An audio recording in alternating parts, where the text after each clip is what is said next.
Gawas ni Bagyong Yolanda, mupuli pagsulod ang hulga ni Zoraida. Ang hitsura sa isla sa Bantayan, human gikusog-kusog ni Yolanda. Ang paghasi sa bagyo sa amihan ng bahin sa Sugbo, mga evacuation centers wala kabarog sa gahom ni Yolanda. 18 million pesos ang inisyal nga hinabang sa Kapitolyo alang sa amihan ng bahin sa Sugbo nga naigo sa bagyo. Passenger Terminal 3 sa Pantalan sa Sugbo di na magamit, human na daot sa linog ug gitiwasan sa bagyo.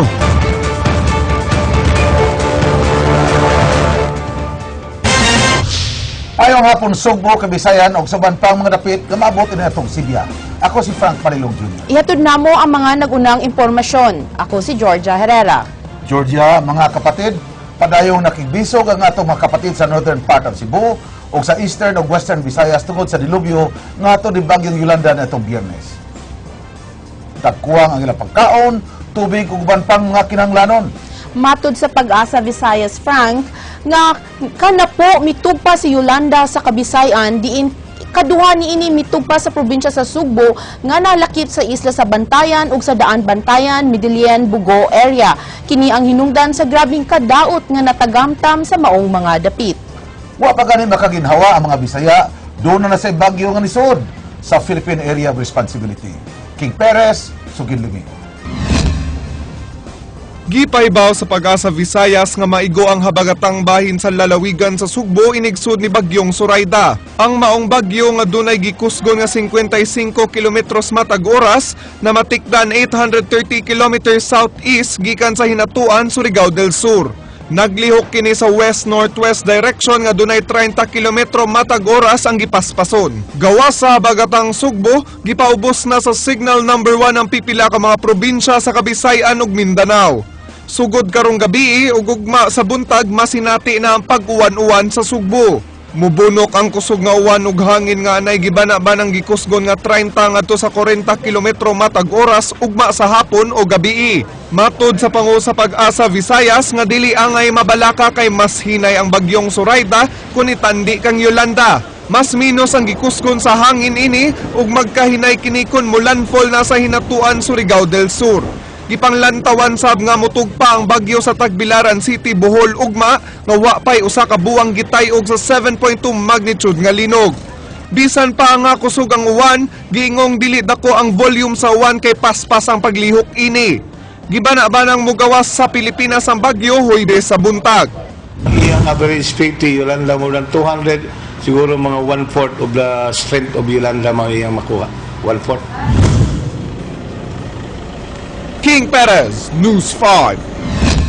Human sa pagsud sa Bagyong Zoraida sa Philippine Area of Responsibility, gipaubos da sa ubos sa signal number 1 ang 16 ka probinsya, lakip na ang Sugbo. Mao nga gikanselar una sa Philippine Coast Guard Cebu ang tanang biyahe paggawas og pasud sa Sugbo sugod kanang alas 11 sa buntag. Matog sa Coast Guard nga di angay magkumpiyansa karon bisan pa kun init pang panahon tungod kay paspas ang paglihok sa bagyo. Awag sa ahensya ngadto sa publiko nga maminaw silang mga pahimangno aron sa kaluwasan. Sa amin lang, no, for everybody's safety and security, kung hanggat maaari sana, they really have to follow yung advisory ng Coast Guard.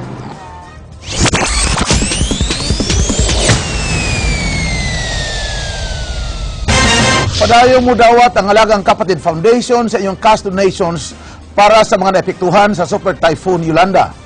Kad ang inyong cash donations, bahimon inyong ihog sa mga account nga naka-flash sa inyong TV screens. Mahimo sabi inyong ipada sa Cebuana Luwilier, PayPal, brick by brick o through text.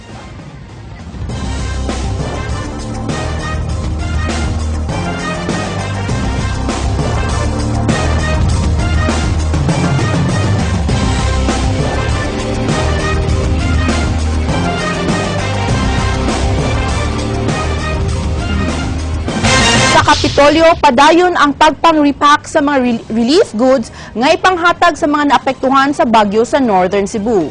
Ryan Sorote, Suginlimi.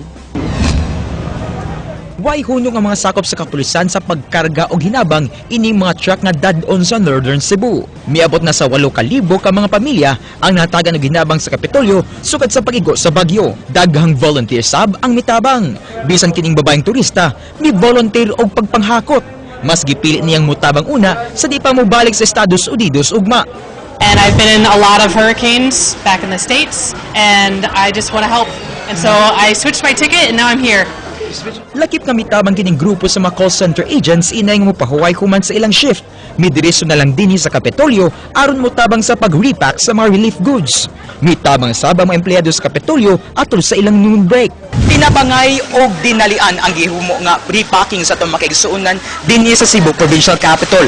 Matag pamilya nga naapektuhan sa bagyo, makadabat og 5 ka mga assorted nga mga canned goods, 2 ka botelya sa tubig ug 3 ka kilo nga bugas. Ito sa province, kaya ang gitanaw nato is the whole province of Cebu. So nabi tayo stockpiling nga 3,000 goods. Stockpile yun na siya nga ready repack. Oo. Dakong pasalamat usab ni Sinahon sa pagpautang sa pipila sa ilang mga supplier aron dali nga makahatag relief sa kalungsuran. Miabot na sa 18 million pesos ang kantidad sa mga hinabang nga gipanghatag sa Kapitolyo. Ang mga local government unit na ang gitahasan nga maupod-apod niini ngadto sa mga biktima. Ang nagtabo lang gid wala lang nato napaabot sa tanan tungod kay ang dili passable ang area. Sa pagkakaron, wa pa hinabang gikan sa national government ang nakuha gikan sa kagamhanan sa lalawigan. Sunod nga ipanghatag sa Kapitolyo ang mga habol, banig ug mga gamit sa pagluto. Ryan Sorote, News 5. Sa wa pa milarga si Cebu Governor Junjun Davite ni atong Sabado aron masuta ang kahintang sa mga kalungsuran sa amihanang bahin sa lalawigan sa Sugbo kay naguba man ang tanang linya sa komunikasyon gipawam kinig satellite phone sa Smart Communications.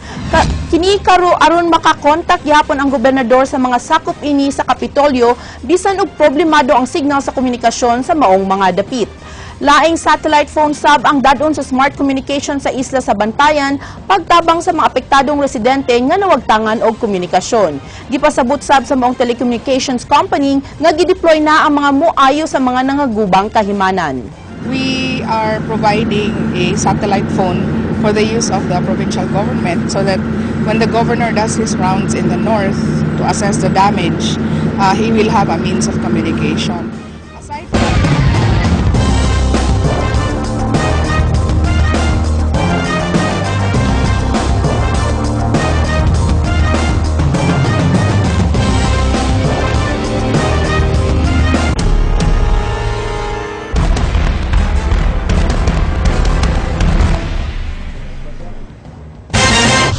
Usa ang lungsod sa Danbantayan sa mga dapit sa Sugbo nga gikusog-kusog mayo sa bagyong Yolanda natong Biyernes.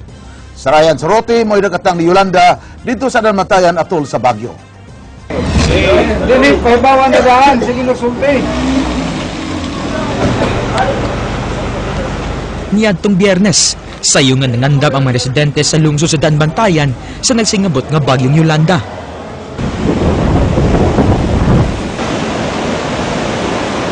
Dungan sa pagsidlak sa adlaw, niya pagsabang kusog nga hangin. Mga alas 8 sa buntag dihang naglandfall ang bagyo. Kini na ang misnod nga mga hitabo.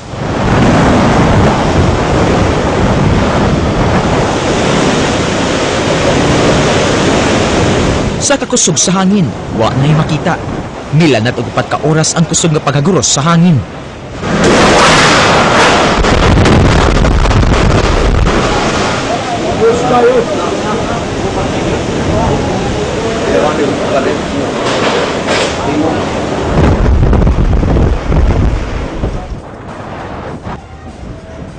Dihang mikalma ang panahon, dinhi namo nakitaan ang dalang kadaot ni Yolanda sa tibok lungsod.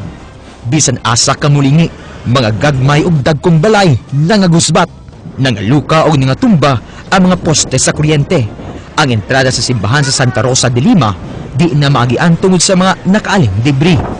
Dinaw sa mahitsura ang ilang municipal plaza, bisan ang mga sports complex nga gihimong evacuation center naguba. Dako ang pasalamat sa lokal nga kagamahanan sa Danbantayan sa ilang gihimong pagpabakwit sa ilang mga konstituente. Had we not implemented the preemptive evacuation yesterday, the effects could have been worse, no? Especially on the lives of our constituents in Danbantayan. Tungod sa bagyo, na-isolate ang maong lungsod sud sa duha ka adlaw. Problema ang supply sa tubig ug pagkaon. Bisan ang relief goods sa munisipyo nagkuwang. Miabot sa 8,000 ang mga evacuees dinhi. Karon na pagod sa kunaw-na nga mo balay gud sir oy. Nakuhan ko das lang live birds mga bata tanan gud wa ko na punit sir. You know. Human sa makalilisang nga paggustoso sa Bagyo Yolanda dinhi sa lungsod sa Daan Bantayan, nagsugod na sila karon og recover. Apan human niining unos, ang ilang kinahanglan karon mo ang tabang sa uban. Ryan Sorote, News 5 Daan Bantayan, Cebu.